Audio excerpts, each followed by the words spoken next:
Imagine standing at your father's graveside, grief heavy in your chest, only to have a gun pressed to your head, not by an enemy soldier, but by a deputy sworn to protect you.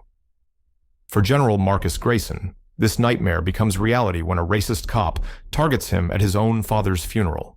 But what the deputy doesn't know is that the man he's humiliating holds a power far beyond his badge. What follows is a searing tale of buried secrets, a decades-old cold case, and a courtroom reckoning that will leave you breathless. Stay with us as we unravel this gripping story of justice, sacrifice, and the hidden battles fought even at home. If you love stories where the oppressed turn the tables with spine-chilling precision, smash that subscribe button and let us know where you're listening from, because this one ends with a 21 gun salute you'll never forget. The morning air hung thick with the scent of wet earth and magnolia blossoms, the kind of southern humidity that clung to skin like a second layer. The cemetery stretched across the hill, its white marble headstones gleaming under the pale gold sunrise. Neat rows on the east side, where the town's founding families rested, and on the west, where the grass grew a little taller, the markers a little plainer. General Marcus Grayson stood at the freshly dug grave, his broad shoulders squared beneath a simple black suit. No medals, no uniform, just a man burying his father. His hands, calloused from decades of gripping rifle stocks and saluting coffins, trembled once, briefly, before he clenched them into fists. The casket below was cheap pine, the kind the VA covered for veterans with no savings left. "Should have given you more," Marcus murmured, his voice gravel deep. Behind him, a small cluster of mourners shifted uncomfortably. Most were old neighbors, black faces weathered by years of millwork and sun. A few younger men in pressed shirts, his father's former students from the community college, stood rigid, their jaws tight. None of them looked toward the east side, where the deputy's cruiser had just rolled to a stop. The engine cut, boots crunched on gravel. "Y'all got permits for this?" The voice was drawling, deliberately loud. Deputy Clint Harlow swaggered into the gathering, thumbs hooked in his belt, his mirrored sunglasses reflecting the grieving crowd back at themselves. He was mid-40s, built like a linebacker, gone soft, with a sunburned neck and a badge polished to a blinding shine. Marcus didn't turn. "We're burying my father," Harlow smirked. "Ain't your side of the cemetery." A pause, just long enough to let the words settle like dirt on the casket. "Unless you all paid for a plot over here?" One of the younger mourners, a mechanic named Jamal, stepped forward. "Man, come on. Mr. Grayson taught half this town. He served in—" "Did I ask you?" Harlow's hand drifted to his holster. Marcus finally turned. He was taller than the deputy by half a head, his face a map of scars and hard lines, his eyes the color of gunmetal. "My father," he said, slow and deliberate, "fought in Korea. Got a Bronze Star. This plot was donated by the VFW." Harlow snorted. "Don't care if he won the damn Medal of Honor. Rules are rules." He jerked his chin toward the west side. "Your kind stays over there." The air went electric. Marcus exhaled through his nose, the way he did before ordering an airstrike. "We're not moving." Harlow's smile turned jagged. He unsnapped his holster. "Move, boy, or I'll move you." For 3 heartbeats, no one breathed.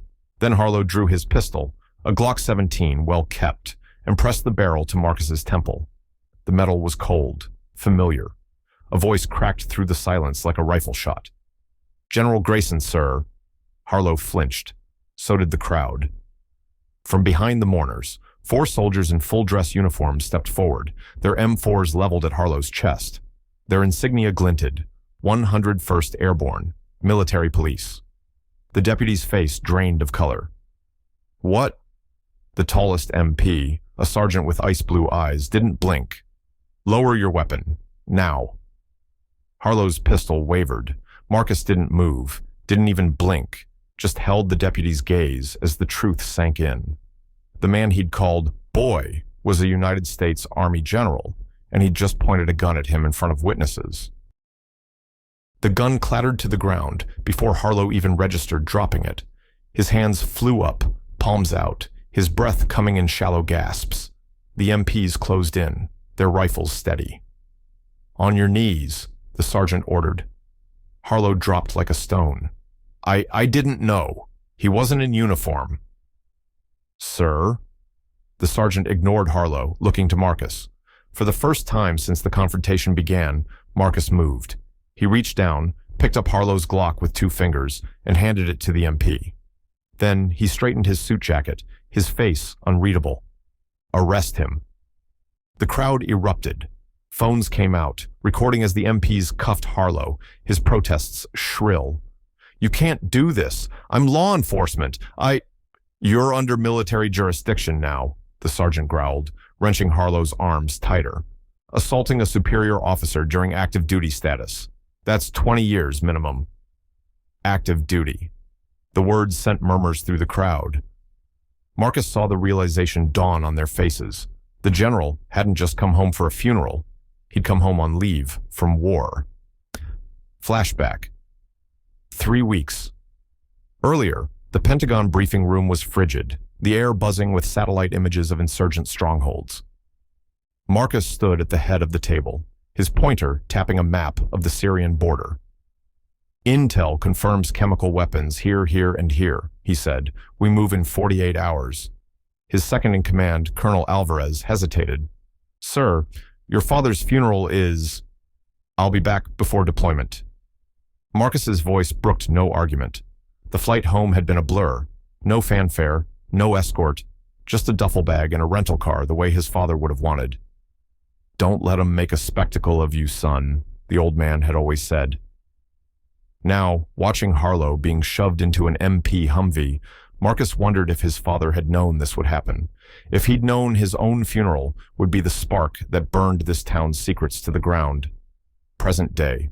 By noon, the video was everywhere. "Deputy threatens general at father's funeral" trended on Twitter. CNN ran a chyron. "Decorated veteran disrespected in hometown." In the sheriff's office, Harlow's boss, Chief Dalton, paced like a caged animal. "You idiot," he hissed. "That's Marcus Grayson. He's got a Silver Star and a Presidential Unit citation. You think the Army's gonna let this slide?" Harlow, now in a holding cell, sneered. "So what? He's still just a—" "Shut your damn mouth," Dalton threw a file at the bars. "Reporters are already digging. Remember that kid who went missing in '09? They're asking questions." Harlow froze. That evening, in a cramped living room on the west side, Mrs. Evelyn Carter watched the news with shaking hands. The footage showed Harlow's arrest, his voice yelling, "Move, boy!" Evelyn's breath caught. She'd heard that voice before. She dug through an old shoebox, pulling out a cassette tape labeled "Jason, Last Interview." Her fingers trembled as she slotted it into a player. Her son's voice, 15 years old and bright, filled the room. Then a growl in the background. "Boy, don't make me tell you twice." The same words, the same voice. Harlow's. Evelyn collapsed into her chair, the tape still spinning. "That's who took my son." The federal courthouse in Birmingham hummed with tension, its marble halls packed with reporters, townspeople, and uniformed soldiers standing at rigid attention. The air smelled of polished wood and stale coffee, undercut by the acrid bite of nervous sweat. Every camera lens focused on the lone figure of General Marcus Grayson as he took the stand, his dress blues immaculate, his face a mask of controlled fury.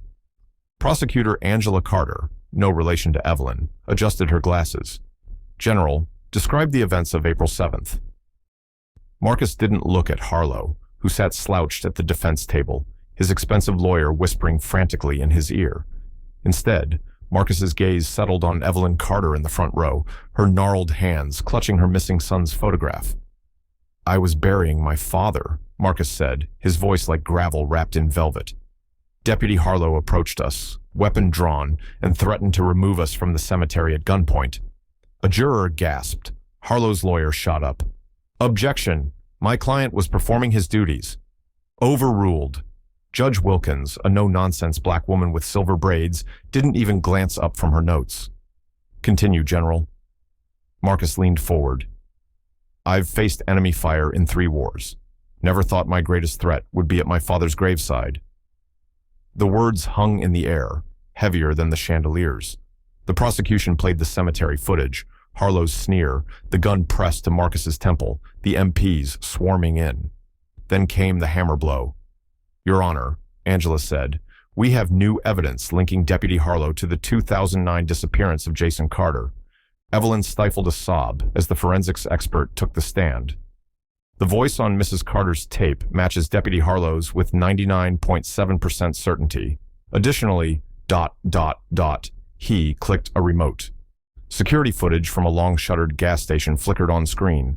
A teenage Jason laughing with friends, a cruiser pulling up, a hulking figure stepping out.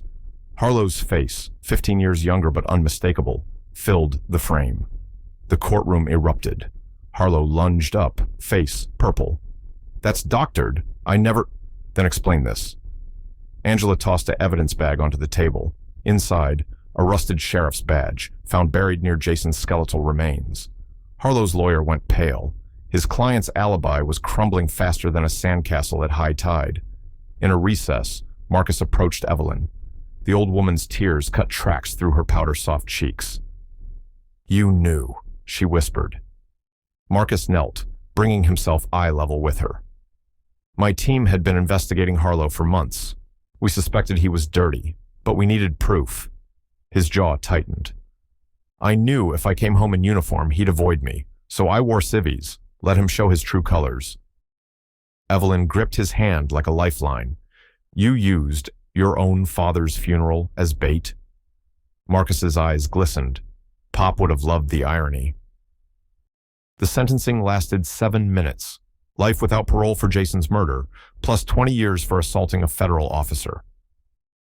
Harlow screamed obscenities as marshals dragged him out, his polished boots scuffing the same floors he'd once strutted across.